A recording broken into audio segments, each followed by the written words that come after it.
Update on the latest news, sports, business and entertainment at 9:25 a.m. EDT HUD rent increases analysis. HUD plan would raise rents for poor by 20%. Charleston, South Carolina. AP Housing Secretary Ben Carson's rent proposal would raise rents about 20% for low-income tenants in the nation's 100 largest metropolitan areas.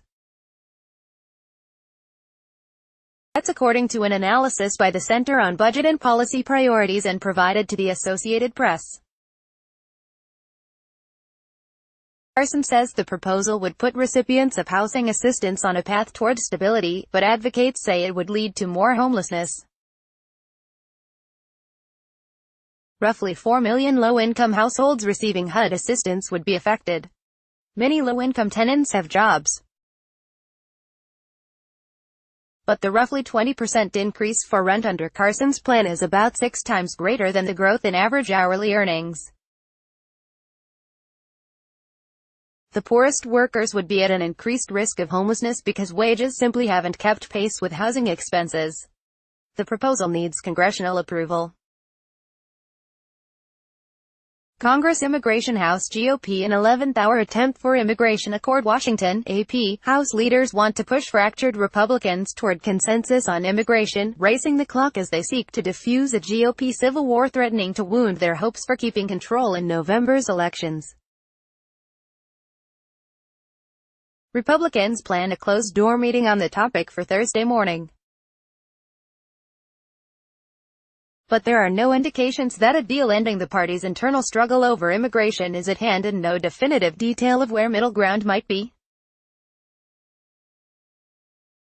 If leaders fail to find a solution, that would give momentum to moderates seeking to stage election year votes in just 3 weeks on the issue, a showdown that leaders want to head off. The major hang-up in GOP talks has been how to offer citizenship to young immigrants brought to the U.S. illegally as children.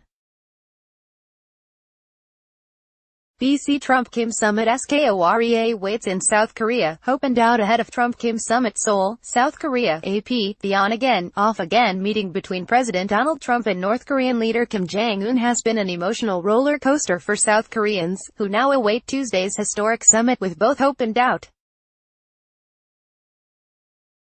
The hope is that improved relations between Washington and Pyongyang will ease tensions and dispel the threat of war, which has hung over the region for more than a half-century.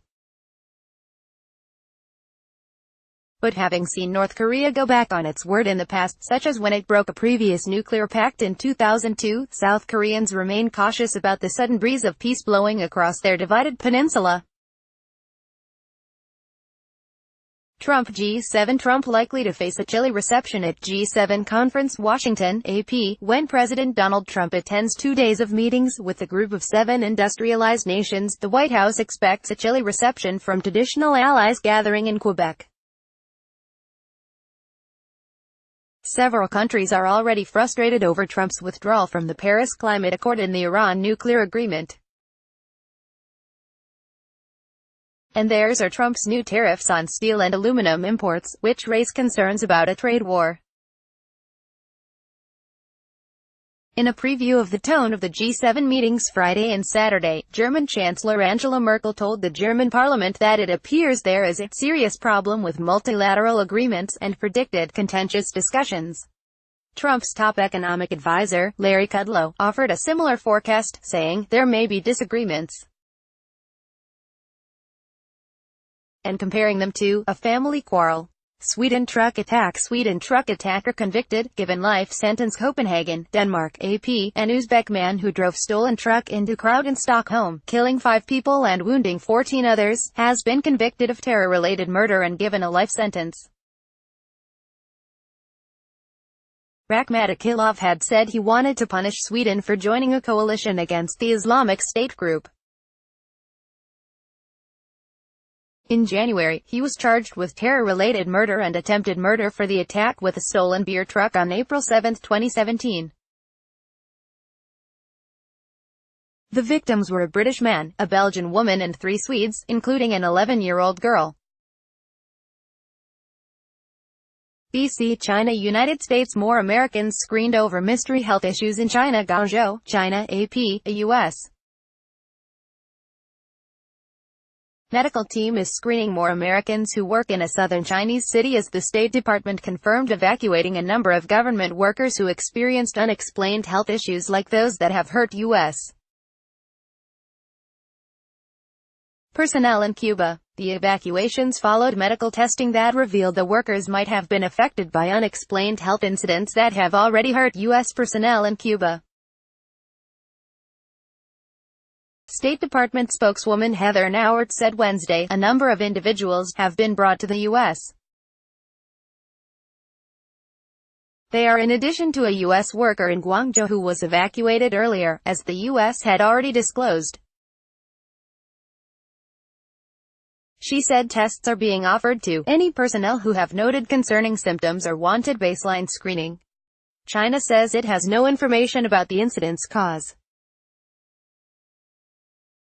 Iran nuclear with nuclear deal under threat. Iran shows off centrifuges. Dubai, United Arab Emirates, AP. The star of a live television interview in Iran's new nuclear workshop wasn't the head of the country's atomic agency, but three centrifuges labeled in English in the background. Advanced devices Tehran is prohibited from using by the nuclear deal with world powers.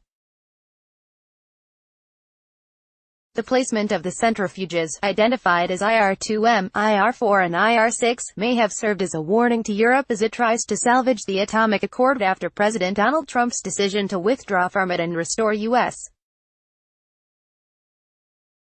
sanctions. In recent days, Iranian officials from Supreme Leader Ayatollah Ali Khamenei on down have vowed to boost the country's uranium enrichment capacity. The moves they have outlined would not violate the 2015 nuclear accord, but would allow Iran to quickly ramp up enrichment if the agreement unravels. Gaza pushed into poverty as aid dries up. Gaza families pushed deeper into poverty. Gaza City, Gaza Strip, AP. Large numbers of Gaza families have been pushed deeper into poverty in recent months by Palestinian political infighting and the freezing of U.S. aid.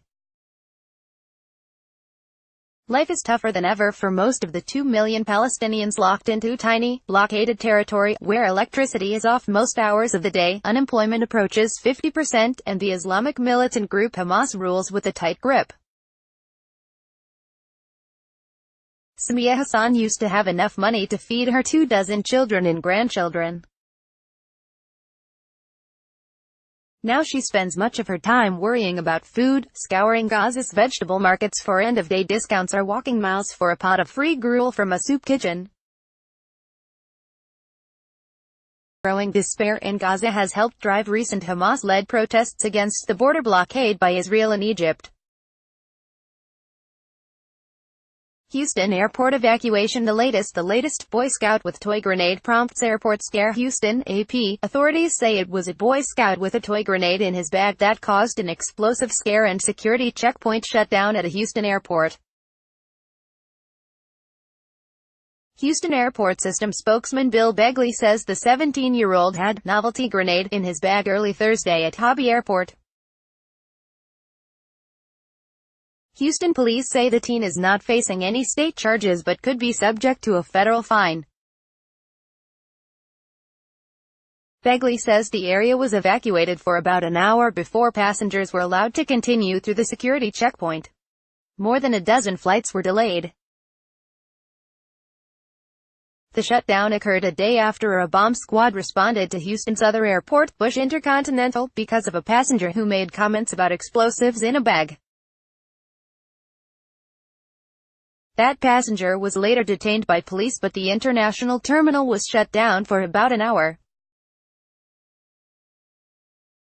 Afghanistan. Afghan president announces week-long ceasefire with Taliban. Kabul, Afghanistan, AP. Afghan President Ashraf Ghani has announced a ceasefire with the Taliban to begin next Tuesday and last for a week. A statement sent from the president's office on Thursday says the ceasefire will coincide with the long holiday marking the end of the Muslim holy month of Ramadan. It says the ceasefire does not include Al-Qaeda or the Islamic State group. There was no immediate comment from the Taliban, who have steadily expanded their presence in recent years, capturing a number of districts across the country and carrying out near-daily attacks mainly targeting Afghan security forces. Copyright 2018 The Associated Press.